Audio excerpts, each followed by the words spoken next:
గురుభ్యో నమః. శ్రీ మహాగణాధిపతియే నమః. శ్రీ సరస్వత్యే నమః. భక్తులారా, వ్యాస ప్రోక్త భాగవత మహాపురాణం చెప్పుకున్నాం. ఇందులో భాగంగా నిన్నటి వరకు 6 స్కందాలు పూర్తి చేశాం. 7వ స్కందాన్ని కూడా మనం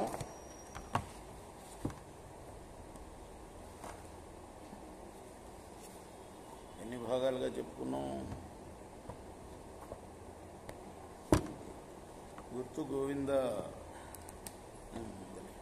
35 భాగాలుగా చెప్పుకున్నాం. ఈరోజు 36వ భాగాన్ని చెప్పుకునే ముందు వ్యాసభావాన్ని ప్రార్థన చేసుకుందాం. వ్యాసాయ విష్ణురూపాయ వ్యాసరూపాయ విష్ణవే నమో వై బ్రహ్మదేవాశిష్టాయ నమో నమః. ఆంజనేయం మహావీరం బ్రహ్మ విష్ణు శివాత్మకం తరుణార్క సంశాంతం ఆంజనేయం నమామ్యహం. సదా నింబవృక్షస్య మూలాధివాసాత్ సుధాశ్రావిణిం తిక్తమప్యప్రియంతం తరం కల్పవృక్షాదికం సాధయంతం నమామీశ్వరం సద్గురుం సాయి. ప్రహ్లాద్ చరిత్రలో ఉన్నాం. నిన్న అంటే ఈ ప్రహ్లాద్ చరిత్ర వచ్చేటప్పటికి మనం పోతన భాగవతంలోకి వచ్చాం. పోతన తిరిగించిన భాగవతం. ఆయన ఏం సొంత కవిత్వం ఏం లేదు. ఆ స్వామిని వ్యాసుల వారు చెప్పిందే యథార్థంగా అనుసరించాడు. ఇందుగలడంత లేడని సందేహము వరదు చక్రి సర్వోపహతుండంజందు ఎతుకు చేసిన అందందే గరుడు దానవాగ్ని వింటే ఈ పద్యం చదువుతున్నాను నేను అని ఈ విధంబున హరి సర్వాకృతులంగలండరంతు ప్రహ్లాదుండు భాషింప సత్వరుడై ఎందును లేడు లేడని సుతును దైత్యుండు తర్జింప. దైత్యుడు ఎవరు? ఇక్కడ ఇద్దరు దైత్యుడే. ప్రహ్లాదుడు దైత్యుడే, హిరణ్యకశిపుడు దైత్యుడే. ఎవడు తర్కిస్తున్నాడు లేడు లేడని? ఇంకా తర్కిస్తూనే ఉన్నాడు హిరణ్యకశిపుడు. హరి సర్వాకృతులం కలండనుచు ప్రహ్లాదుండు భాషింప.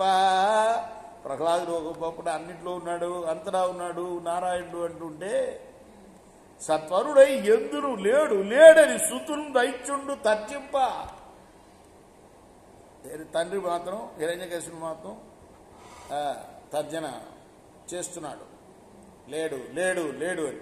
శ్రీ నరసింహాకృతి నుండి అచ్యుతుడు నానా జంగమస్తావరోత్కర గర్భంబుల నన్ని దేశముల ఉద్దండ ప్రభావంబునన్నయ్యవసరంబున దానవేంద్రుడు డింభక సర్వస్థలముల అంబోరుహ నేత్రుడుండు నంచు మిగుల సంభ్రమమున పరికితవి స్తంభమున చూపగలివే చక్రిను గిక్రిన్. ఆ చక్రిగాడిని గిక్రిగాడిని ఈ స్తంభంలో చూపు, అన్ని చోట్ల ఉన్నాడంటున్నావు కదా. స్తంభంబున చూపవే నీ గుంభిని నీ శిరము తురించి కూల్పగా రక్షారంభమున వచ్చి హరి విశ్రంభున అడ్డపడగా శక్తుండగు నేను గనక చూపలేకపోయావు అనుకో, వెంటనే శిరస్సు ఖండిస్తా. అప్పుడు అడ్డుపడతాడేమో వచ్చి అప్పుడన్నా నీ నారాయణుడు అనినా భక్తవత్సలుండగు శ్రీహరి పరమ భక్తుండైన ప్రహ్లాదుండిట్లనియే. భక్తవత్సలుండైన శ్రీహరి పరమభక్తుండైన ప్రహ్లాదు. భక్తుల స్థానం చాలా గొప్పది. పురాణాల్లో కానివ్వండి, శాస్త్రాల్లో కానివ్వండి, భక్తుడంటే భగవంతుడి కన్నా ఎక్కువ కదా. మనం పురాణాల్లో చూస్తాం కదా, కృష్ణుడు బలరాముడు కాళ్ళు పిసికాడు కదా. బలరాముడు ఎవరు? ఆయన వాహనం, ఆయన పడుకుండే చోటు. అది ఆదిశేషుడే కదా ఆయన. రామాయణంలో లక్ష్మణుడు ఆదిశేషుడే. లక్ష్మణుడు సేవ చేసిన ఆయనకి ప్రతిఫలంగా అన్నగా పుట్టించి అన్నకు సేవ చేశాడు ఆయన. అంటే ఏంటి? భక్తుడు భగవంతుడి కన్నా ఎక్కువ. నిజానికి భాగవతులు అది వైష్ణవ మతంలో ఎక్కువ ప్రాధాన్యత దానికే.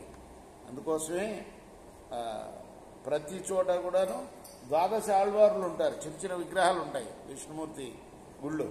మనమేమో మనకు అక్కడ ప్రొవిజన్ లేక పటాలు పెట్టాం చుట్టూతా వెంకటేశ్వర స్వామి గుళ్ళో. కారణం అదే, వాళ్ళని పూజిస్తే కానీ దేవుడు పూజకు ఒప్పుకోట. అందుకోసం మొట్టమొదటిగా ఎవరికి నమస్కారం చేసుకోవాలి? భక్తులకి. అదన్నమాట. ఇక్కడ ఎందుకు చెప్పాం మనం ఈ విషయం? శ్రీహరి పరమభక్తుండైన ప్రహ్లాదుడు ఇలా అన్నట్ట. చూపుతావా ఈ స్తంభంలో అంటే అంభోజాసనుడాదిగాగ తృణపర్యంతంబు విశ్వాత్ముడై సంభావంబున నుండు ప్రోఢ విపుల స్తంభములో నుండడే స్తంభాంతర్గతుడై ఉండుటకు ఏ సందేహము లేదు. నిర్దంభత్వమున నేడు కానబడు ప్రత్యక్ష స్వరూపంబునను ఖచ్చితంగా ప్రత్యక్షంగా ఈ స్తంభంలో కూడా ఉంటాడు. తృణపర్యంతం ఉంటాడు, గడ్డిలో దగ్గర నుంచి ఉంటాడు.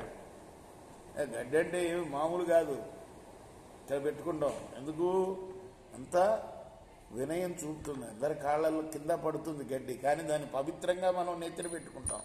ఎందుకో పెద్దవాళ్ళు ఏం చెప్తారంటే దానికి అణిగిమణిగి ఉండే గుణం ఉంది కాబట్టి అందరూ దాన్ని నెత్తిన పెట్టుకుంటారు. అంటే సొసైటీలో కూడా అంతే, ఎవరైతే ఎంతో వినయంగా ఉంటారో వాళ్ళని నెత్తిన పెట్టుకుంటారనమాట. విషయం విషాంతరాల్లోకి పోతుంది. అసలు సంగతి ఏంటి, ఈ స్తంభంలో ఎందుకుండడు, తృణంలోనే ఉంటాడు, గడ్డిలోనే, స్తంభంలో ఎందుకుండడు అని చెప్తున్నాడు. రేపు మనం 37వ భాగంలో మిగతా కథ చెప్పుకుందాం. ప్రహ్లాద్ చరిత్ర. కృష్ణార్పణం. సచిదానంద సద్గురు సాయినాథ మహారాజ్ కీ జై. చేకోరా హారతి.